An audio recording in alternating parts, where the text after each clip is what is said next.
दिलजीत का एक शेर, उनका भी एक प्रोग्राम हुआ था, एक शो हुआ था। उन्होंने एक शेर कहा था, राहत इंदौरी का, सभी का खून शामिल है इस मिट्टी में, किसी के बाप का हिंदुस्तान थोड़ी है।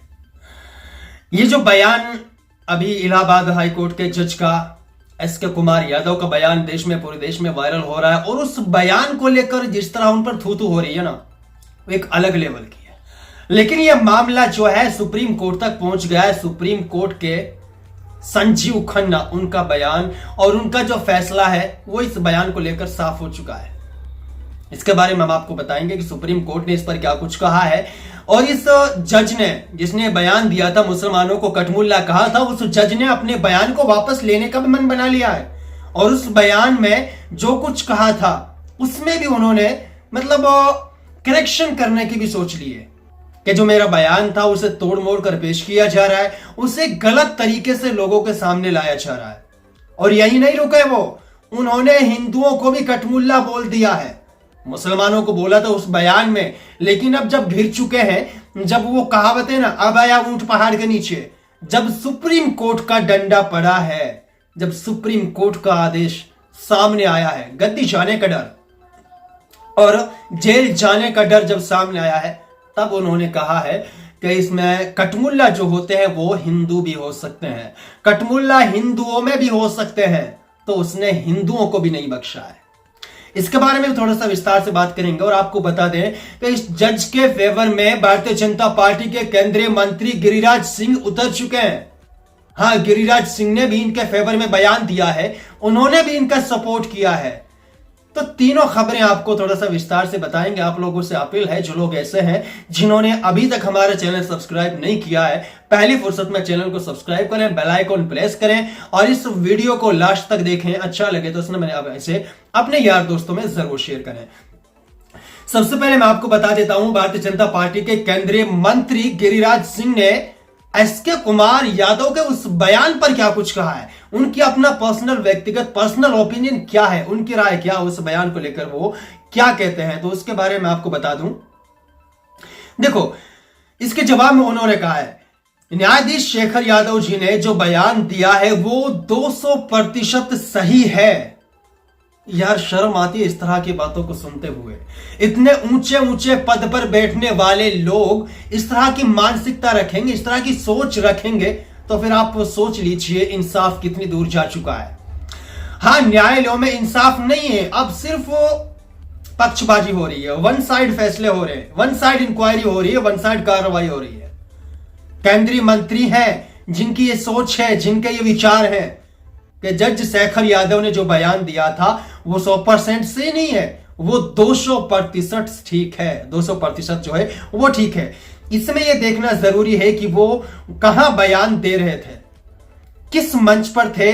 वो विश्व हिंदू परिषद के मंच पर थे, वो एक सही मंच था। माननीय न्यायाधीश महोदय शेखर यादव जी ने कोई कोर्ट में ऐसी बात नहीं कही है। अब आप मंच देखकर बयान दोगे, अब आप डायरेक्शन देखकर किसी के बारे में उल्टा सीधा बोलोगे, अब आप मंच देखकर, प्रोग्राम देखकर, ये हिंदुओं का प्रोग्राम है, मुसलमानों का प्रोग्राम है या फिर ये सिखों का प्रोग्राम है, कौन सा मंच है, मंच देखकर आप कुछ भी उल्टा सीधा बोल दोगे। ये हमारे देश के केंद्रीय मंत्री गिरिराज सिंह के सोच है, गिरिराज सिंह का बयान है कि मंच कौन सा है आप वो देखिए, डायरेक्शन क्या है वो देखिए, सिचुएशन क्या है वो देखिए। अगर वहां सारे हिंदू हैं तो आप मुसलमानों के खिलाफ कुछ भी बोलोगे, अगर वहां सारे सिख हैं तो आप हिंदुओं के खिलाफ कुछ भी बोल दोगे। ये भारतीय जनता पार्टी के गिरिराज सिंह के बयान है, जो उन्होंने एस के यादव कुमार जो है, एस के कुमार यादव के सपोर्ट में उतरे हैं। और भारतीय जनता पार्टी के पहले नेता हैं जो शेखर कुमार यादव जी के सपोर्ट में उतर चुके हैं। उन्होंने जो भी कुछ कहा है वो बिल्कुल सही कहा है, ये 200% ठीक है। बाकी अब इसे लेकर supreme court justice Shekhar Yadav के कठमुल्ला बयान पर सीजीआई ने लिखा संज्ञान। हाँ, जो कठमुल्ला शब्द एस के यादव ने, शेखर यादव ने दिया था, उस पर सुप्रीम कोर्ट के सीजीआई खन्ना, उनसे 70 वकीलों ने गुजारिश की, 70 वकीलों ने इस पर बहस की, इस पर सिफारिश करने की कोशिश की। लेकिन पता है संजीव कुमार ने क्या कहा है? नो प्लीज, इस पर हम कोई बहस नहीं करेंगे, नथिंग, इसके बारे में कोई डिस्कस नहीं करेंगे। और जब ये मामला सामने आया सुप्रीम कोर्ट से इस तरह की लताड़ लगी है ना, उसके बाद शेखर यादव के पैरों तले से जमीन तो खिसकी है, उनके पसीने भी छूटे हैं और उनकी पतलून गीली हो गई हो तो कुछ पता नहीं है। तब उनकी अकल ठिकाने आई है। वो कहावत है ना, अब आया ऊंट पहाड़ के नीचे। जब ऊपर से डंडा पड़ता है ना तो पता चल जाती है। जब ऊपर से डंडा पड़ा है सुप्रीम कोर्ट का तो फिर इन्हें पता चला, इन्हें अपनी औकात पता चली है। अब आगे आप लोगों को मैं ये भी बता देता हूं इन्होंने अपने बयान को लेकर क्या कहा है। पहले जस्टिस शेखर यादव कहते हैं कटमुल्ला तो एक प्रचलित शब्द हो गया है, जो हमारे हिंदू में भी हो सकता है। यानी कटमुल्ला हिंदू भी होते हैं। भैया अगर कोई हिंदू धर्म से ताल्लुक रखने वाला इस वीडियो को देख रहा हो तो वह खुश मत होना कि इसने मुसलमानों को कहा है। इसने मुसलमानों को पहले कहा था और अब ये हिंदुओं को भी कह रहा है। तो इसका मानना है कटमुल्ला मुसलमान भी होते हैं, कटमुल्ला हिंदू भी होते हैं। बचने के लिए इसने हिंदुओं को भी धकेल दिया है। तो आप समझ सकते हैं ना ये मुसलमानों का है ना ये हिंदुओं का है। और सबसे मेन बात, ये हमारे देश के फेवर में भी नहीं है, ये हमारे देश का भला भी करने वाला बंदा नहीं है। ठीक, आगे इन्होंने कहा है हिंदू धर्म में जो गलत रूप से काम करने वाले लोग हैं उनको भी कटमुल्ला कहते हैं। मुल्ला तो अच्छा शब्द है, कट का मतलब लकड़ी होता है, जिसके अंदर लकड़ी का दिमाग होता है वो कटमुल्ला होता है।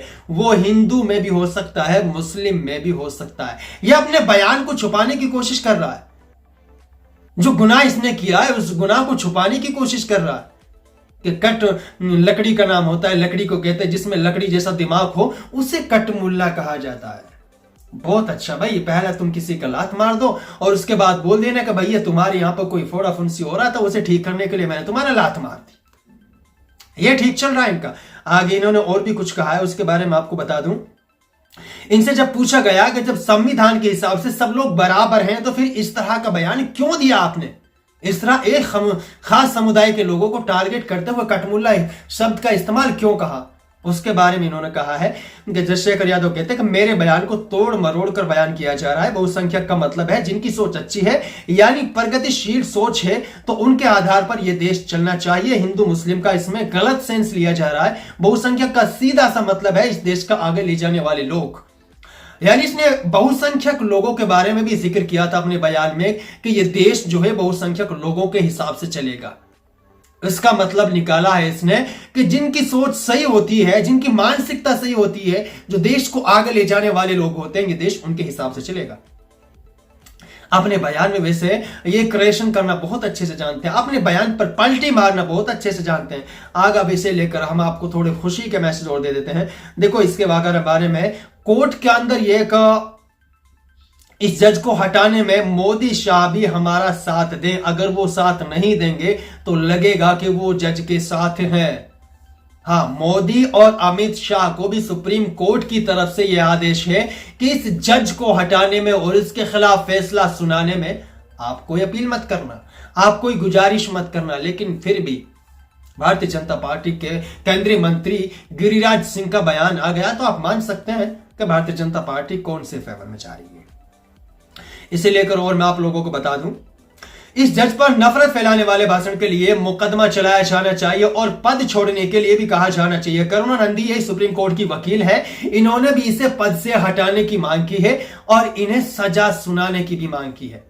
जी हां, सुप्रीम कोर्ट के वकीलों में भी अब यह बहस छिड़ गई है और पूरा मैं आपको बता, जस्टिस शेखर के खिलाफ महाभियोग लाने की तैयारी नोटिस पर, जो सुप्रीम कोर्ट से नोटिस लिया है उस पर 38 सांसदों के लिए सांसदों ने हस्ताक्षर दिए हैं। अल्पसंख्यकों पर दिया जो विवादित बयान था उसे लेकर इस जज को हटाने की तैयारी की जा रही है और 38 जो ऐसे वकील हैं, जो सांसद हैं, उन्होंने अपने सिग्नेचर किए कि हम इसके खिलाफ हैं, हम इसका विरोध करते हैं, हम इसके बारे में इसकी कार्रवाई की मांग करते हैं और इसकी सजा की मांग करते हैं। इस तरह की मानसिकता के लोगों को इतने बड़े पद से हटाने की हम अपील भी करते हैं। अब देखते हैं सुप्रीम कोर्ट के सीजीआई संजीव खन्ना इसे लेकर क्या डिसीजन लेते हैं और इस जज को क्या सजा सुनाते हैं, क्या गिरफ्तारी होगी, क्या इनको इनके पद से हटाया जाएगा, क्या फिर इनको ऐसे ही छोड़ दिया जाएगा। आपको क्या लगता है? कमेंट बॉक्स खुला हुआ है, बिंदास होकर इसके बारे में आप लोग अपनी प्रतिक्रिया हमें जरूर शेयर करें और ये वीडियो अच्छा लगा हो तो इसे दूसरे लोगों में जरूर शेयर करें। मिलते हैं एक नई वीडियो में, हमें दीजिए इजाजत। सो थैंक यू, धन्यवाद।